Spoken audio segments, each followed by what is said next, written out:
Hey guys, today we're going to take a closer look on a Torment Warlock build that's done a bit differently from people usually go for. It's definitely endgame, pretty min-maxed, but absolutely worth it.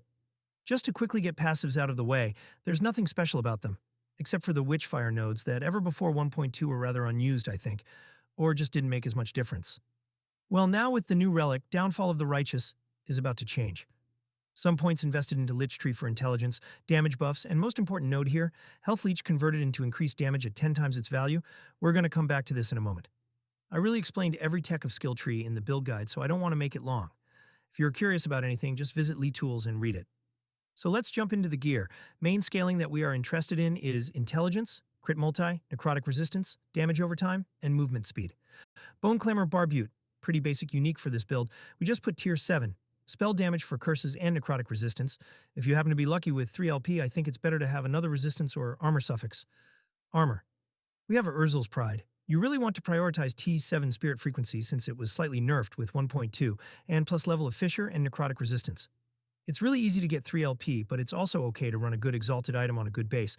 Urzel just generally helps with transition into Ghost Flame, because of Lightning resistance. Increasing your mana regen, it got buffed to 2% from 3, so it's even better now. Amulet. I think Nihilus is the best choice, although the new Pearl's Amulet with Acid Skin, which is confirmed to inherit buffs from Fissure Tree, seems appealing. Simply crit multi is enough. I also added Armor Shred.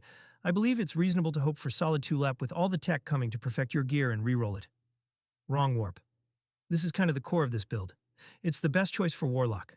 There's a lot of debate if Marina's is better. Maybe Ladle. Generally Ladle is better. Single target option under some circumstances. It requires added flat sources to be efficient, but this can be done. Wrong Warp is just simply also a huge defensive tool because of damage immunity. Don't let this be overlooked. Crit multi for scaling, spell damage and necro penetration. You can consider T7 mana and mana regen with crit multi, if Ghost Flame turns out to be necessary. Offhand is Opulent Focus. It's a solid base for boosting defenses, and we put scaling stuff on it. Rings, Red Ring for damage reduction. Flames of Midnight for additional penetration and swiftness.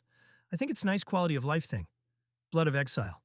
Movement speed and experimental haste for reaching that absurd zooming. 3 LP is pretty hard, so I'm going to skip that part. Downfall of the Righteous. I've put level of Profane Veil for free point and damage over time, also crit multi. This is the backbone of Witchfire, basically converting more than half of our increased curse damage into more damage for Witchfire. I think this is crazy and numbers might be game-changing, we will see.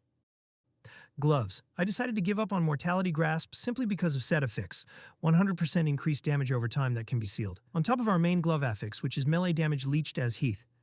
That's the node in passive tree I've mentioned. It's huge, it's applying global, basically free 120% increased damage on gloves with single affix. Belt is Chains of Euleros just for heavy stacking necrotic resistance. We also put Cleanse on it. Idols. I don't know about idols yet. How much are we going to be able to push and how hard is it going to be? I don't think much changes here. 4 idols with added spell damage for curses, followed by Necro Res for further scaling, or any else to cap missing resists. And to finish things up, let me just clarify that this is still just a theorycraft build.